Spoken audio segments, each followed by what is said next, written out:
தேனி மாவட்டம் ஆண்டிப்பட்டி பகுதியில் செண்டு மல்லி பூக்களின் விலை அதிகரித்துள்ளதால் விவசாயிகள் மகிழ்ச்சி அடைந்துள்ளனர். மழை, பலத்த காற்று காரணமாக செண்டு மல்லி விவசாயம் பாதிக்கப்பட்டது. இதனால் சந்தைகளுக்கு குறைந்த அளவு பூக்களே விற்பனைக்கு வருகின்றன. இதனால் 1 கிலோ செண்டு மல்லி பூ 50 ரூபாய் முதல் 60 ரூபாய் வரை ஏலம் போனது. முகூர்த்த நாட்களில் 1 கிலோ 100 ரூபாய் வரை ஏலம் போன நிலையில் முகூர்த்த நாட்கள் இல்லாத நிலையிலும் அதிக விலைக்கு பூக்கள் ஏலம் போவது பாதிக்கப்பட்ட விவசாயிகளுக்கு ஆறுதல் அளிப்பதாக உள்ளது.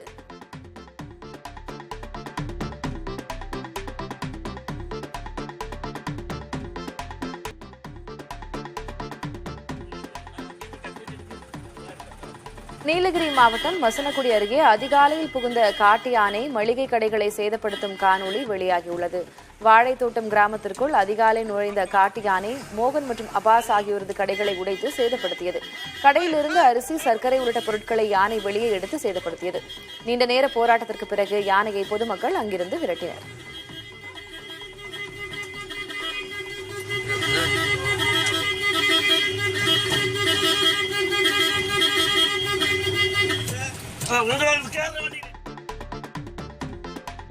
பெரம்பலூர் அருகே பாடலூரில் ஆம்னி பேருந்து கவிழ்ந்த விபத்தில் ஒருவர் உயிரிழந்தார். பாடலூர் அருகே 50 பயணிகளோடு கன்னியாகுமரியிலிருந்து சென்னை நோக்கி சென்று கொண்டிருந்த ஆம்னி பேருந்து திருச்சி சென்னை தேசிய நெடுஞ்சாலை அருகே பாடலூரில் மேம்பால பணிக்காக தோண்டப்பட்ட பள்ளத்தில் ஓட்டுநரின் கட்டுப்பாட்டை இழந்து கவிழ்ந்தது. விபத்தில் அஜின் மோன் என்ற இளைஞர் உயிரிழந்தார். விபத்தில் காயமடைந்த 8 பேர் சிகிச்சைக்காக மருத்துவமனையில் அனுமதிக்கப்பட்டனர்.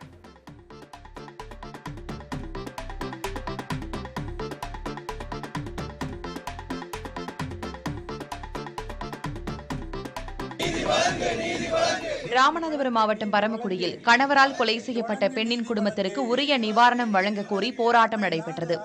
மேகலா என்னும் பெண்ணை குடும்ப தகராறு காரணமாக அவரது 2வது கணவர் மணிகண்டன் கொலை செய்தார். இந்நிலையில் உயிரிழந்த பெண்ணின் குடும்பத்தினருக்கு நிவாரணம் கோரி நடைபெற்ற போராட்டத்தில் பலர் பங்கேற்றனர். அப்போது கொலை செய்யப்பட்ட தனது தாயின் புகைப்படத்தை குழந்தை பார்த்தபடி கையை நீட்டி காட்டியது அங்கிருந்தவர்களை சோகத்தில் ஆழ்த்தியது.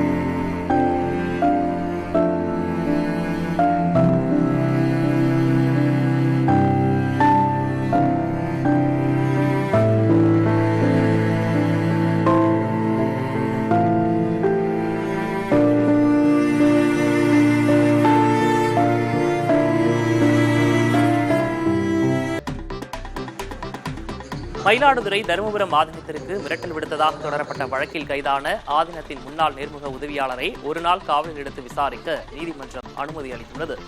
ஆதீனத்திடம் பணம் கேட்டு மிரட்டிய வழக்கில் வாரணாசியில் பதுங்கியிருந்த தருமபுர ஆதீனத்தின் முன்னாள் நேர்முக உதவியாளர் செந்திலை கடந்த 10ஆம் தேதி கைது செய்துள்ளனர். இவரை காவலில் எடுத்து விசாரிக்க அனுமதி கேட்டு நீதிமன்றத்தில் மயிலாடுதுறை காவல்துறையினர் மனு தாக்கல் செய்திருந்தனர். இதனை ஏற்ற நீதிபதி செந்திலை ஒரு நாள் மட்டும் காவலில் எடுத்து விசாரிக்க அனுமதி அளித்ததால் அவரை காவல்துறையினர் விசாரணைக்கு அழைத்துச் சென்றனர்.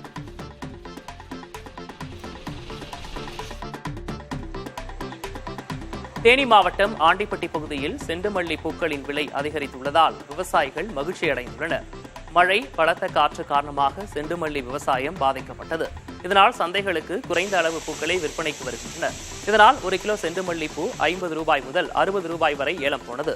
முகூர்த்த நாட்களில் 1 கிலோ 100 ரூபாய் வரை ஏலம் போன நிலையில் முகூர்த்த நாட்கள் இல்லாத நிலையிலும் அதிக விலைக்கு பூக்கள் ஏலம் போவது பாதிக்கப்பட்ட விவசாயிகளுக்கு ஆறுதல் அளிப்பதாக உள்ளது.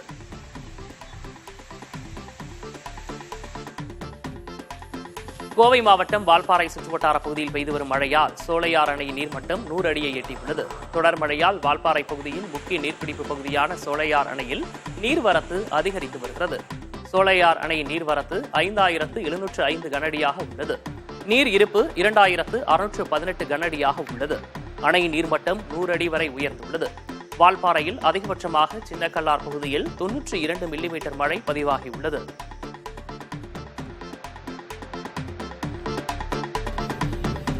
பலத்த மழை எச்சரிக்கை காரணமாக கன்னியாகுமரி மாவட்ட மீனவர்கள் கடலுக்கு மீன்பிடிக்க செல்லவில்லை. குமரிக்கடல் மற்றும் தென்மேற்கு அரபிக்கடல் பகுதிகளில் காற்றுடன் கூடிய மழை பெய்யக்கூடும் என்பதால் மீனவர்கள் அப்பகுதிகளுக்கு செல்ல வேண்டாம் என அறிவுறுத்தப்பட்டுள்ளது. இதையடுத்து குளச்சல், முட்டம் சுற்றுவட்டார பகுதி மீனவர்கள் கடலுக்கு மீன்பிடிக்க செல்லாமல் தங்களது படகுகளை துறைமுகங்களில் பாதுகாப்பாக நிறுத்தி வைத்துள்ளனர்.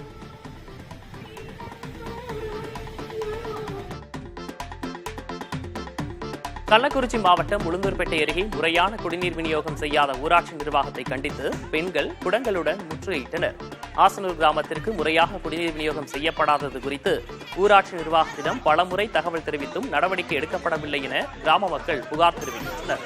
இதனால் விரக்தியடைந்த பெண்கள் குடங்களுடன் ஊராட்சி மன்ற அலுவலகத்தை முற்றுகையிட்டனர். இந்நிலையில் ஊராட்சி தலைவர் வீரமணி போராட்டத்தில் ஈடுபட்டவர்களிடம் கடும் வாக்குவாதம் செய்யும் வீடியோ காட்சி சமூக வலைதளங்களில் வெளியாகின.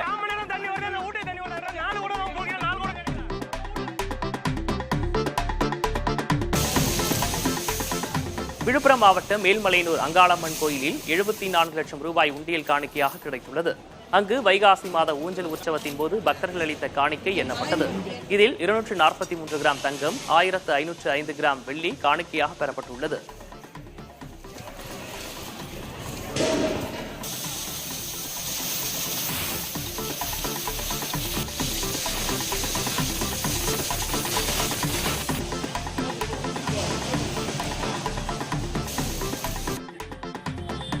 பாரம்பரிய கலைகளை மீட்டெடுப்பதற்கான உலகின் முதல் பாரம்பரிய பள்ளி அலுவலகம் தஞ்சை மாவட்டம் பட்டுக்கோட்டையில் தொடங்கப்பட்டது. ஆயக்கலைகள் 64 மற்றும் அழிந்து போன அனைத்து வகையான உணவு தானியங்களை மீட்டெடுத்து அடுத்தடுத்த தலைமுறைகளுக்கு கொண்டு சேர்ப்பதே இப்பள்ளியின் நோக்கம் என அதன் நிறுவனர் தேவேந்திரன் கூறியுள்ளார். அலுவலக செயல்பாடுகளை உதவி ஆணையர் சத்தியமூர்த்தி தொடங்கி வைத்தார்.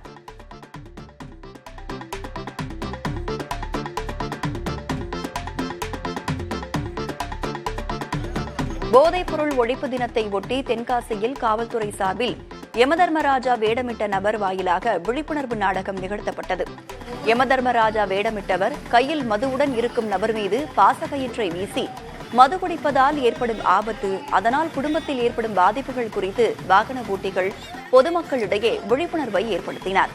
தொடர்ந்து பொதுமக்கள் விழிப்புணர்வு சுவற்றில் வண்ணங்கள் மூலம் தங்கள் கை அச்சு பதித்து உறுதிமொழி ஏற்றனர்.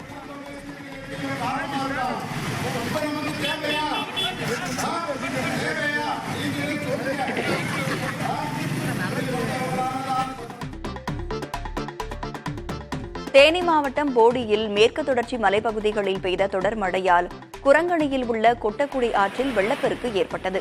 இதனால் குரங்கணி அருவி, நீரோடை பகுதிகளில் பொதுமக்கள் சுற்றுலா பயணிகள் குளிக்கவோ இறங்கவோ வேண்டாம் என வனத்துறையினர் எச்சரிக்கை விடுத்துள்ளனர். வெள்ளப்பெருக்கால் போடி பகுதியில் உள்ள ஓடைகள், ஆறுகள், குளங்களில் நீர்வரத்து அதிகரித்துள்ளது.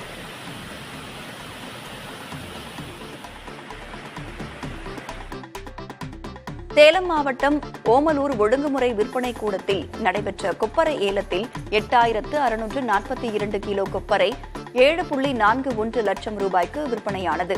தேசிய அளவிலான மின்னணு ஏலத்திற்கு 28 விவசாயிகள் சுமார் 62 வகையான எண்ணெய் பிடித்திறன் கொண்ட 200 மூட்டை கொப்பரையை விற்பனைக்கு கொண்டு வந்தனர். 5 வியாபாரிகள் தேங்காய் கொப்பரையை ஏலத்தில் எடுத்துள்ளனர். இதில் கொப்பரையின் தரத்தை பொறுத்து அதிகபட்ச விலையாக கிலோ 93 ரூபாய் 39 காசுக்கும், குறைந்த விலையாக 50 ரூபாய் 25 காசுக்கும், சராசரி விலையாக 90 ரூபாய் 99 காசுக்கும் விற்பனையானது.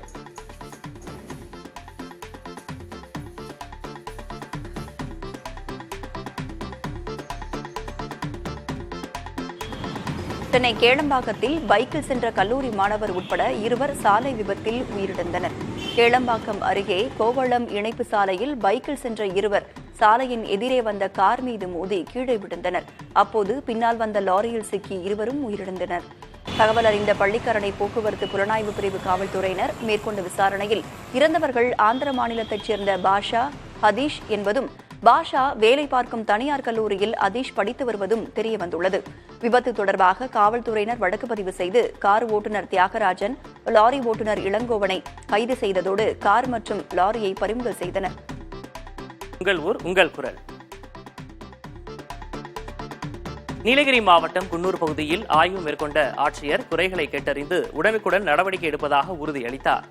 உங்களை தேடி உங்கள் ஊரில் என்ற திட்டத்தின் கீழ் மாவட்ட ஆட்சியர் அருணா உளிக்கல் பேரூராட்சிக்குட்பட்ட சடேன்கொம்பை, சின்னாலக்கொம்பை மற்றும் யானைப்பள்ளம் உள்ளிட்ட பழங்குடிகள் வாழும் மலை கிராமத்திற்கு ஒற்றையடி பாதையில் சுமார் 9 கிலோமீட்டர் வரை ஆட்சியர் நடந்து சென்றார். இதைத் தொடர்ந்து சாலை, மின்சாரம், குடிநீர் தொடர்பாக பழங்குடி மக்கள் அளித்த கோரிக்கை மனுக்களை பெற்றுக்கொண்ட ஆட்சியர் உடனடியாக நடவடிக்கை எடுக்கப்படும் என தெரிவித்தார்.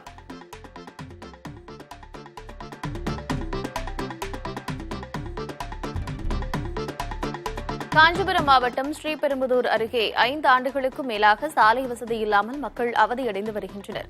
எட்டிக்குட்டிமேடு கிராமத்தில் 5 ஆண்டுகளுக்கு முன் அமைக்கப்பட்ட சாலை மிகவும் சேதமடைந்து பயன்படுத்த முடியாத நிலையில் உள்ளது. சாலைகளில் மழைநீர் தேங்கி துர்நாற்றம் வீசுவதோடு சாலை முழுவதும் சேரும் சகதியுமாக இருப்பதால் பள்ளி மாணவர்கள் வேலைக்கு செல்வோர் கடும் அவதியடைந்து வருகின்றனர். பலமுறை மாவட்ட நிர்வாகத்திடம் கோரிக்கை வைத்தும் பலனில்லை என்று கூறப்படுகிறது. உடனடியாக சாலை அமைத்து தர இந்த பகுதி மக்கள் வலியுறுத்துகின்றனர்.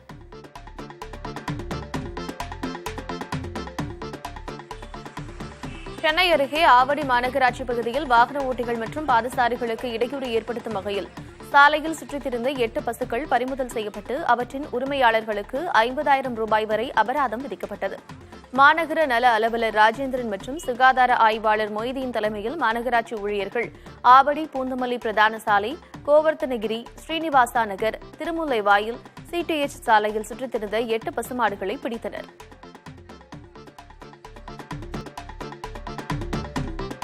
கடலூர் மாவட்டம் நெய்வேலியில் பணி நிரந்தரம் உள்பட 21 அம்ச கோரிக்கைகளை வலியுறுத்தி என்எல்சி ஒப்பந்த தொழிற்சங்க கூட்டமைப்பு சார்பில் ஆர்ப்பாட்டம் நடைபெற்றது. ஒப்பந்த தொழிலாளர்களுக்கு நாள் ஒன்றுக்கு 2,000 ரூபாய் சம்பளம் வழங்க வேண்டும், ஒப்பந்த தொழிலாளர்கள் என்எல்சி மருத்துவமனையில் சிகிச்சை பெற மருத்துவ புத்தகம் வழங்க வேண்டும் என்பன உள்ளிட்ட கோரிக்கைகளை வலியுறுத்தி ஆர்ப்பாட்டம் நடைபெற்றது. இதில் பல்வேறு தொழிற்சங்கங்களைச் சேர்ந்த தொழிலாளர்கள் பங்கேற்றனர். இந்த போக்கை கண்டிக்கின்றோம். 5 வருஷம் 10 வருஷம் 20 வருஷம் 30 வருஷம். திருவாரூர் மாவட்டம் மன்னார்குடியில் கஞ்சா வழக்கில் கைது செய்யப்பட்ட 2 பேர் குண்டர் தடுப்புச் சட்டத்தின் கீழ் கைது செய்யப்பட்டுள்ளனர். வட்டக்கார தெருவைச் சேர்ந்த குணா மற்றும் பார்த்திபன் ஆகியோர் கஞ்சா விற்பனையில் ஈடுபட்டதாக கடந்த மாதம் கைது செய்யப்பட்டனர். பள்ளி மாணவர்கள் மற்றும் இளைஞர்களை குறிவைத்து கஞ்சா விற்பனை செய்து வந்ததால் குண்டர் தடுப்புச் சட்டத்தின் கீழ் கைது செய்ய ஆட்சியர் உத்தரவிட்டார். அதன் அடிப்படையில் இருவர் மீதும் குண்டர் தடுப்புச் சட்டத்தின் கீழ் வழக்கு பதிவு செய்யப்பட்டு திருச்சி மத்திய சிறையில் அடைக்கப்பட்டனர். திருவாரூர் மாவட்டத்தில் இந்த ஆண்டு சட்டவிரோத செயலில் ஈடுபட்டு வந்த 11 பேர் மீது குண்டர் தடுப்புச் சட்டத்தின் கீழ் நடவடிக்கை எடுக்கப்பட்டிருக்கிறது. சென்னையில் தங்கம் விலை குறைந்துள்ளது. வெள்ளி விலையில் மாற்றமில்லை. இன்று காலை நிலவரப்படி 22 கேரட் ஆபரண தங்கம் கிராமிற்கு 35 ரூபாய் விலை குறைந்து 6,625 ரூபாய்க்கும், ஒரு சவரன் 280 ரூபாய் விலை இறங்கி 53,000 ரூபாய்க்கும் விற்பனை செய்யப்படுகிறது. வெள்ளி விலையில் மாற்றமில்லாமல் 1 கிராம் 94 ரூபாய் 50 காசுகளுக்கு விற்பனையாகிறது. 3 நாட்களில் தங்கம் சவரனுக்கு 600 ரூபாய் விலை குறைந்திருக்கிறது.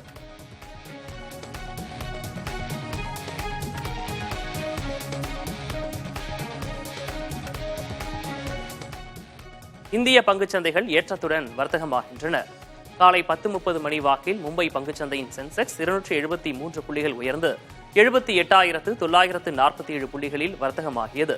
தேசிய பங்குச்சந்தையின் நிப்டி 76 புள்ளிகள் அதிகரித்து 23,945 புள்ளிகளில் வணிகமாகியது.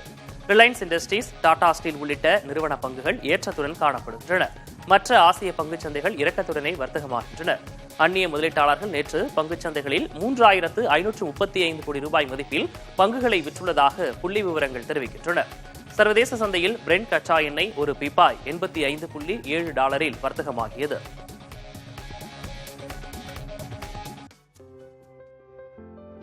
நாடாளுமன்ற வளாகத்தில் உள்ள பிரதமர் மோடியின் அலுவலகத்திற்கு வந்த 2 சிறப்பு விருந்தினர்கள் பிரதமரை உற்சாகத்தில் திளைக்க வைத்துள்ளனர். 3வது முறையாக பிரதமராக பதவியேற்றுள்ள மோடியை நேரில் சந்தித்து ஹரியானா ஆளுநர் பண்டாரு தத்ரேயா வாழ்த்து கூறினார். அப்போது அவரது 2 பேத்திகளையும் அவர் உடன் அழைத்து வந்தார். பிரதமருக்காக ரோஜா பூக்களை கொண்டு வந்த அந்த 2 சிறுமிகளுடனும் சிறிது நேரம் பிரதமர் மோடி கொஞ்சி விளையாடினார். அப்போது பிரதமர் மோடிக்காக அவர்கள் பாடலை மனப்பாடம் செய்து வந்திருந்தனர். மழலை மொழியில் சிறுமிகள் இருவரும் இணைந்து பாடிய பாடலை ரசித்து கேட்ட பிரதமர் மோடி அவர்கள் இருவரையும் அரவணைத்து பாராட்டு தெரிவித்தார். भारत के नाम दिया, वतन की खातिर दीपक बनकर खुद को जला दिया, शब्द ही नहीं जो इनका शुक्रिया करे. இந்தியாவில் சிறுபான்மை மதங்களுக்கு எதிரான மதவெறி தலை தூக்கியுள்ளதாக அமெரிக்க வெளியுறவுத்துறை தெரிவித்துள்ளது. மத சுதந்திரம் குறித்த ஆண்டு அறிக்கையை அமெரிக்க வெளியுறவுத்துறை அமைச்சர் ஆண்டனி பிளிங்கன் நேற்று வெளியிட்டார். இதில் இஸ்ரேல் ஹமாஸ் போரை தொடர்ந்து உலகம் முழுவதும் செமிட்டிக் யூதர்கள் இஸ்லாமியர்களுக்கு எதிரான வெறுப்புணர்வு அதிகரித்துள்ளதாக தெரிவிக்கப்பட்டுள்ளது. குறிப்பாக இந்தியாவில் மதமாற்ற தடை சட்டம், மதவெறுப்பு பேச்சுக்கள் ஆகியவை கவலையை ஏற்படுத்தியுள்ளதாகவும் அறிக்கையில் கூறப்பட்டுள்ளது. மதமாற்றம் செய்வதாக கூறி சில கும்பல்களால் கிறிஸ்தவர்கள் தாக்கப்படுவதாகவும் அதற்கு காவலர்களை துணை போவதாகவும் தெரிவிக்கப்பட்டுள்ளது. இதேபோன்று இந்தியாவில் மத சிறுபான்மையினரின் வீடுகள், வழிபாட்டுத் தலங்கள் இடிக்கப்படுவதாகவும் அமெரிக்கா குற்றஞ்சாட்டியுள்ளது. அமெரிக்காவில் மலையில் சிக்கிக் கொண்ட மலையேற்ற வீரர் 10 நாட்களுக்கு பிறகு பாதுகாப்பாக மீட்கப்பட்டுள்ளார். கலிபோர்னியாவைச் சேர்ந்த லூகாஸ் என்ற 34 வயதான மலையேற்ற வீரர் கடந்த ஜூன் 11ஆம் தேதி சாண்டா குரூஸ் மலையில் ட்ரெக்கிங் சென்றுள்ளார். எனினும் காட்டுத் தீயினால் ஏற்பட்ட பாதிப்புகளால் வழிமாறி போன அவர் மீண்டும் மலையிலிருந்து இறங்க முடியாமல் சிக்கிக் கொண்டார்.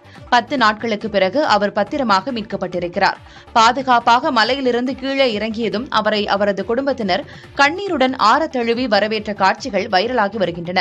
மலையில் சிக்கிக் கொண்ட 10 நாட்களும் தண்ணீரை மட்டுமே அருந்தி பசியை போக்கி வந்ததாக மலையேற்ற வீரர் லூகாஸ் தெரிவித்திருக்கிறார். தென் அமெரிக்க நாடான பொலிவியாவில் ஆட்சி கவிழ்ப்பு முயற்சியில் ராணுவத்தினர் ஈடுபட்டதால் பெரும் பரபரப்பு ஏற்பட்டது. அண்மையில் பதவியிலிருந்து நீக்கப்பட்ட ராணுவ தலைமை தளபதி ஜெனரல் ஜூவான் ஜோஸ் ஜூனிகா தலைமையிலான ராணுவத்தினர் தலைநகர் லாபாஸில் உள்ள மத்திய பிளாசா முரிலோ சதுக்கத்தில் குவிந்தனர். அங்குள்ள அதிபர் மாளிகையில் நுழைந்து அதிபர் லூயிஸ் ஏர்ஸை சிறைப்பிடிக்க முயன்ற நிலையில் அதிபரின் ஆதரவாளர்கள் ஏராளமானோர் திரண்டு போராட்டத்தில் ஈடுபட்டனர். தேசிய கொடிகளை ஏந்தியபடி போராட்டத்தில் ஈடுபட்டதோடு டயர்களை சாலையில் வைத்து எரித்து ராணுவத்தினருக்கு தங்கள் எதிர்ப்பை பதிவு செய்தனர். இதையடுத்து அந்த பகுதியில் இருந்த ராணுவத்தினர் பின்வாங்கியதை தொடர்ந்து ஜூவான் ஜோஸ் ஜூனிகா கைது செய்யப்பட்டார். பொலிவியாவில் ராணுவத்தினர் ஆட்சி கவிழ்ப்பு முயற்சியில் ஈடுபட்டதற்கு பிரேசில், வெனிசுலா உள்ளிட்ட பல்வேறு நாடுகளின் தலைவர்கள் கடும் கண்டனம் தெரிவித்துள்ளனர்.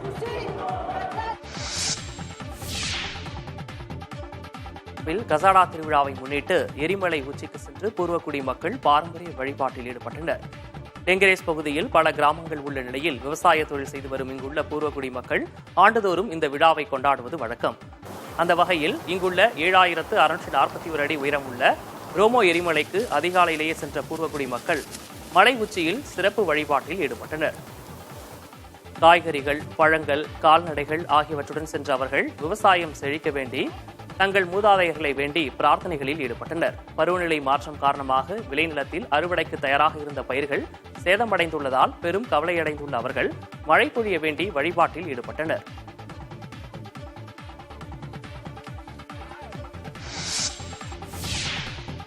நேபாளத்தில் வெள்ளப்பெருக்கு, நிலச்சரிவு தொடர்பான விபத்துகளில் சிக்கி 14 பேர் உயிரிழந்துள்ளனர்.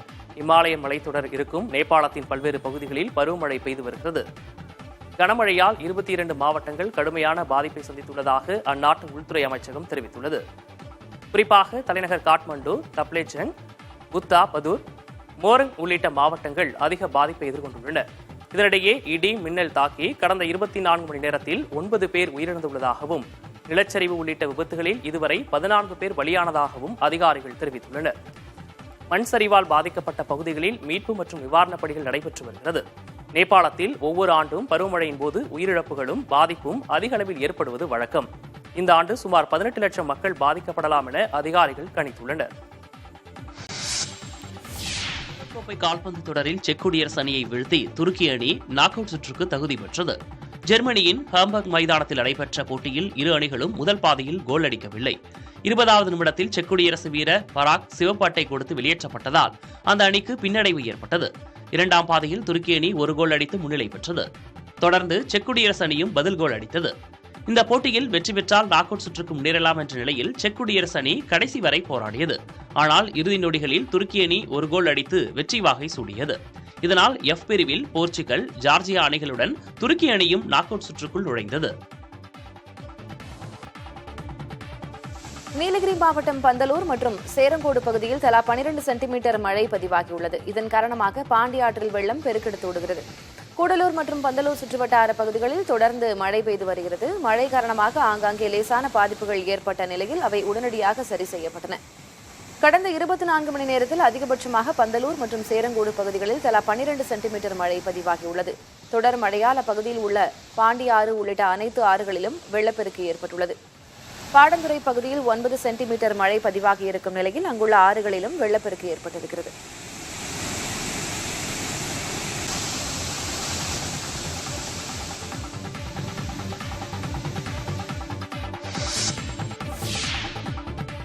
மழை காரணமாக நெல்லை மாவட்டத்தில் உள்ள கொடுமுடியாறு அணை முழு கொள்ளளவை எட்டியதால் உபரி நீர் வெளியேற்றப்பட்டு வருகிறது. மேற்கு தொடர்ச்சி மலைப்பகுதிகளில் தொடர்ந்து மழை பெய்து வருவதால் 52 அடி கொண்ட அணையின் நீர்மட்டம் முழு கொள்ளளவை எட்டியுள்ளது. இதனால் அணைக்கு வரும் 150 கன அடி நீர் படலையார்குளம் கால்வாய் மற்றும் வள்ளியூரான் கால்வாய் மூலமாக வெளியேற்றப்பட்டு வருகிறது.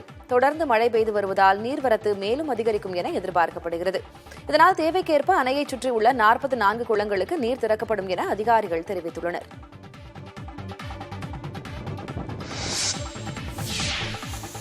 மூன்று நாட்களுக்கு பின் குற்றாலத்தில் உள்ள அனைத்து அருவிகளிலும் சுற்றுலா பயணிகள் குளிக்க அனுமதி அளிக்கப்பட்டுள்ளது.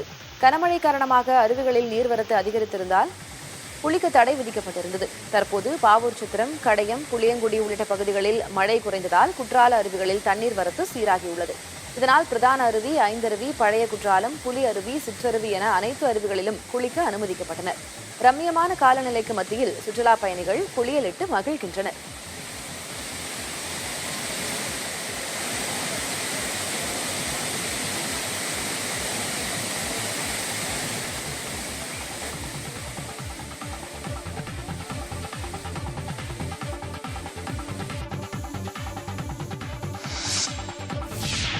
விருதுநகரில் மாவட்ட ஊராட்சி மன்ற கவுன்சிலர்கள் தீர்மானத்தில் கையெழுத்திட மறுத்த நிலையில் தீர்மான நோட்டுடன் வெளியேற முயன்ற ஊராட்சி தலைவரின் காரை முற்றுகையிட்டு வாக்குவாதத்தில் ஈடுபட்டனர்.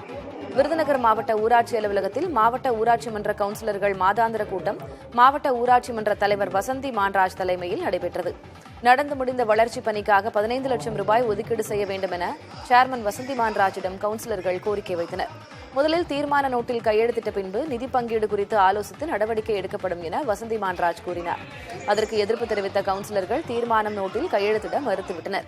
இதனையடுத்து தீர்மான நோட்டோடு வெளியேற முயன்ற ஊராட்சி தலைவரின் காரை முற்றுகையிட்டு கவுன்சிலர்கள் வாக்குவாதத்தில் ஈடுபட்டனர்.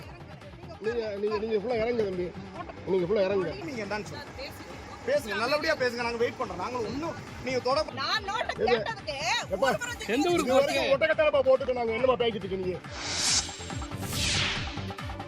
திருப்பூர் மாவட்டம் தாராபுரத்தில் ஆன்லைன் சூதாட்டத்தில் நஷ்டமடைந்த நபர் தற்கொலை செய்து கொண்டுள்ளார். வடதாரை காமராஜபுரம் பகுதியைச் சேர்ந்த பிரகாஷ் என்பவருக்கு தொழிலில் நஷ்டம் ஏற்பட்டுள்ளது. இந்நிலையில் கிரிக்கெட் சூதாட்டம் பற்றி ஆன்லைனில் விளம்பரத்தை பார்த்த அவர் குடும்பத்தை காப்பாற்ற வேண்டும் என நினைத்து சூதாட்டத்தில் ஈடுபட்டு வந்துள்ளார். ஆனால் நஷ்டம் ஏற்பட்டதால் தனது நண்பர்கள் மற்றும் உறவினர்களிடமிருந்து பணத்தை கடனாக பெற்று சூதாட்டத்தில் ஈடுபட்டுள்ளார். அதிலும் நஷ்டம் ஏற்பட்டதால் மனமுடைந்த பிரகாஷ் தற்கொலை செய்து கொள்ளப் போவதாக தனது நண்பருக்கு தெரிவித்துவிட்டு தான் இருக்கும் இடத்தின் கூகுள் லொகேஷனை அனுப்பிவிட்டு செல்போனை சுவிட்ச் ஆஃப் செய்துவிட்டார். இதையடுத்து மேப் லொகேஷனை வைத்து அங்கு சென்று பார்த்தபோது பிரகாஷ் மயங்கி கிடந்துள்ளார். மருத்துவமனைக்கு அழைத்து செல்லும் வழியிலேயே அவர் உயிரிழந்துள்ளார். தற்கொலை எதற்கும் தீர்வல்ல. தற்கொலை எண்ணம் தோன்றினால் 104 என்ற தொலைபேசி எண்ணை அழைத்து உரிய ஆலோசனை பெறலாம். சாலைகள் மோசமாக இருந்தால் சுங்க கட்டணம் வசூலிக்க கூடாது என நெடுஞ்சாலைகளை பராமரிக்கும் நிறுவனங்களுக்கு மத்திய அமைச்சர் நிதின் கட்கரி வலியுறுத்தியுள்ளார். ஏற்கனவே ஃபாஸ்டேக் முறை அமலில் இருக்கும் நிலையில் செயற்கைக்கோள் உதவியுடன் வாகனங்களை கண்காணித்து தானியங்கி முறையில் சுங்க கட்டணம் வசூலிக்கும் முறையை இந்த ஆண்டே நடைமுறைக்கு கொண்டுவர மத்திய அரசு திட்டமிட்டுள்ளது. இது தொடர்பாக டெல்லியில் நடைபெற்ற கூட்டத்தில் பேசிய நிதின் கட்கரி சிறப்பான சாலைகள் உள்ள வழித்தடங்களில் மட்டுமே சுங்க கட்டணம் வசூலிக்க வேண்டும் என வலியுறுத்தினார். குண்டும் குழியுமான சாலைகளை வைத்துக் கொண்டு கட்டணம் வசூலித்தால் மக்களின் கோபத்திற்கு ஆளாக நேரிடும் என்றும் நிதின் கட்கரி தெரிவித்தார். பருவநிலை மாற்றம் குறித்து விழிப்புணர்வை ஏற்படுத்தும் வகையில் பிரிட்டனில் உள்ள தேம்ஸ் நதிக்கரையில் பாலே நடன கலைஞர்கள் ஒன்றாக சேர்ந்து நடனமாடினர். தலைநகர் லண்டனில் பருவநிலை நடவடிக்கை வாரம் கடைபிடிக்கப்பட்டு வரும் நிலையில் அதை முன்னிட்டு இந்த நிகழ்வுக்கு ஏற்பாடு செய்யப்பட்டிருந்தது.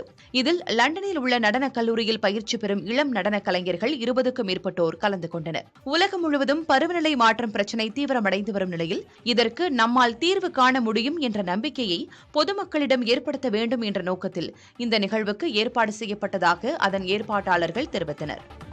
மகோபா மாவட்டத்தில் உள்ள தனியார் வங்கியின் மேலாளராக பணியாற்றி வந்த 30 வயதான ராஜேஷ்குமார் என்பவர் பணியில் இருந்தபோது நாற்காலியில் மயங்கி விழுந்தார். உடனடியாக அருகில் இருந்த சக ஊழியர்கள் அவரை மீட்டு முதலுதவி அளித்து மருத்துவமனைக்கு சிகிச்சைக்காக கொண்டு சென்றனர். ஆனால் அவர் ஏற்கனவே உயிரிழந்து விட்டதாக மருத்துவர்கள் தெரிவித்துள்ளனர். மாரடைப்பு காரணமாக வங்கி அதிகாரி உயிரிழந்ததாக மருத்துவர்கள் கூறியுள்ளனர்.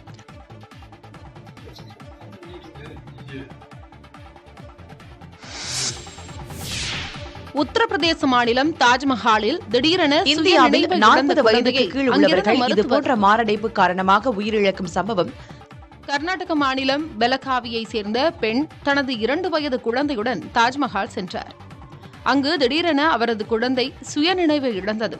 இதையடுத்து அங்கிருந்த CISF வீரர்கள் குழந்தையை மீட்டு மருந்தகத்தில் சேர்த்தனர். சிறுமியின் நிலையை அறிந்து துரிதமாக செயல்பட்ட மருத்துவர் ரிங்கு பாகல் சிறுமியின் வாயோடு வாய் வைத்து ஊதியும் CPR சிகிச்சை அளித்தும் உயிரூட்டினார்.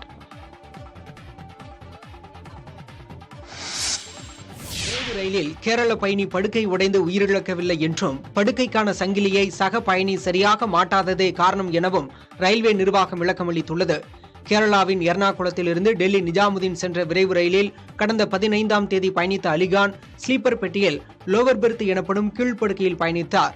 அப்போது அப்பர் பெர்த் எனப்படும் மேல்படுக்கை அவர் மீது விழுந்ததில் கழுத்தில் படுகாயம் ஏற்பட்டது. இதையடுத்து மருத்துவமனையில் அனுமதிக்கப்பட்ட அவர் சிகிச்சை பலனின்றி உயிரிழந்த நிலையில் படுக்கை உடைந்ததாலேயே விபத்து ஏற்பட்டதாக குற்றச்சாட்டு எழுந்தது. கேரள காங்கிரசும் மத்திய ரயில்வே அமைச்சர் அஸ்வினி வைஷ்ணவ் மற்றும் மோடி அரசை கடுமையாக விமர்சித்தது. இந்நிலையில் கேரள பயணி உயிரிழப்பு தொடர்பாக விளக்கமளித்துள்ள ரயில்வே நிர்வாகம் படுக்கை உடைந்து அவர் உயிரிழக்கவில்லை என தெரிவித்துள்ளது. மேல் படுக்கைக்கான சங்கிலியை சக பயணி சரியாக மாட்டாததால் அவர் மீது விழுந்து படுகாயமடைந்ததாகவும் உடனடியாக ரயில்வே ஊழியர்கள் 108 ஆம்புலன்ஸ் மூலம் மருத்துவமனையில் சேர்த்ததாகவும் தெளிவுபடுத்தியுள்ளது. கர்நாடக மாநிலத்தில் இளைஞர் ஒருவர் திருமணத்துக்கு பெண் கேட்டு மாவட்ட ஆட்சியரிடம் மனு அளித்த சம்பவம் சிரிப்பலையை ஏற்படுத்தியுள்ளது. கொப்பல் மாவட்டத்தில் ஆட்சியர் தலைமையில் மக்கள் குறைதீர் கூட்டம் நடைபெற்றது. இதில் காவல்துறை, வருவாய்த்துறை, சமூக நலத்துறை உள்ளிட்ட பல்வேறு துறை அதிகாரிகள் பங்கேற்றிருந்தனர். அப்போது ஆட்சியரிடம் மனு அளித்த இளைஞர் ஒருவர் தனது மனு குறித்து மைக்கில் பேசினார். அப்போது திருமணத்துக்கு பெண் தேவை என்றும் அந்த பெண் படித்திருக்க வேண்டிய கட்டாயம் இல்லை என்றும் வசதியான குடும்பமாக இருக்க தேவையில்லை எனவும் தனது நிலைப்பாட்டை வெளிப்படுத்தினார். இதை கேட்ட அதிகாரிகள் உள்ளிட்ட பலரும் சிரிக்க தொடங்கினர். கோவையில் வனப்பகுதியிலிருந்து யானை தந்தத்தை கைப்பற்றிய வனத்துறையினர் விசாரணை நடத்தி வருகின்றனர். கடந்த மாதம் மேட்டுப்பாளையம் வழியாக ஒரு கும்பல் யானை தந்தம் கடத்துவதாக வனத்துறையினருக்கு தகவல் கிடைத்தது. துடியலூரில் வனத்துறையினர் வாகன சோதனையில் ஈடுபட்டிருந்த போது அவ்வழியாக வந்த கார் ஒன்று நிற்காமல் பன்னிமடை வழியாக தப்பிச் செல்ல முயன்றது. எனினும் வாகனத்தை துரத்திச் சென்று வனத்துறையினர் அவர்களை மடக்கி பிடித்தனர். அவர்கள் யானை தந்தம் கடத்தி வந்ததும் வனத்துறையினரை கண்டதும் தந்தத்தை வனப்பகுதியில் வீசியதும் விசாரணையில் தெரியவந்தது. அவர்கள் கொடுத்த தகவலின் பேரில் பெரியநாயக்கன்பாளையம் வீரபாண்டி பகுதியில் வனத்துறை அதிகாரிகள் சோதனையில் ஈடுபட்டனர். அதில் கடத்தல்காரர்கள் வீசிச் சென்ற யானை தந்தத்தை வனத்துறையினர் கைப்பற்றி நீதிமன்றத்தில் ஒப்படைத்தனர். இன்ஸ்டாகிராம் மூலம் பழகிய மாணவியின் ஆபாச வீடியோவை சமூக வலைதளங்களில் பதிவேற்றம் செய்து மிரட்டிய கரூரைச் சேர்ந்த இளைஞரை காவல்துறையினர் கைது செய்தனர். தாராபுரம் மூலனூர் கன்னிவாடி அரசு பள்ளியில் 11ஆம் வகுப்பு படிக்கும் மாணவிக்கு கரூர் விஜயமங்கலம் பகுதியைச் சேர்ந்த 27 வயதான விக்னேஷ் என்ற இளைஞருடன் இன்ஸ்டாகிராம் மூலம் பழக்கம் ஏற்பட்டிருக்கிறது. நாளடைவில் அவர்களின் நட்பு காதலாக மாறிய நிலையில் மாணவியிடம் ஆபாச வீடியோ கேட்டு பெற்ற விக்னேஷ் அதனை வைத்து தான் கூறும் இடத்திற்கு வருமாறு மிரட்டி வந்திருக்கிறார். இதனால் பயந்து போன மாணவி தனது தாயிடம் கூறியுள்ளார். இது தொடர்பான புகாரின் பேரில் விக்னேஷை கைது செய்த தாராபுரம் மகளிர் காவல்துறையினர் போக்சோ சட்டத்தின் கீழ் வழக்கு பதிவு செய்து சிறையில் அடைத்தனர். அமைச்சர் அனிதா ராதாகிருஷ்ணன் மீதான சொத்து குவிப்பு வழக்கின் விசாரணையை அடுத்த மாதம் 10ஆம் தேதிக்கு தூத்துக்குடி மாவட்ட நீதிமன்றம் ஒத்திவைத்தது. கடந்த 2001, 2006 அதிமுக ஆட்சி காலத்தில் வீட்டு வசதித்துறை அமைச்சராக அனிதா ராதாகிருஷ்ணன் இருந்தார். அப்போது வருமானத்திற்கு அதிகமாக 4,90,00,000 ரூபாய் மதிப்பில் சொத்து சேர்த்ததாக லஞ்ச ஒழிப்புத்துறை வழக்கு பதிவு செய்தது. அனிதா ராதாகிருஷ்ணன், அவரது மனைவி, மகன்கள், சகோதரர்கள் உட்பட 7 பேர் மீது வழக்கு பதிவு செய்யப்பட்டது.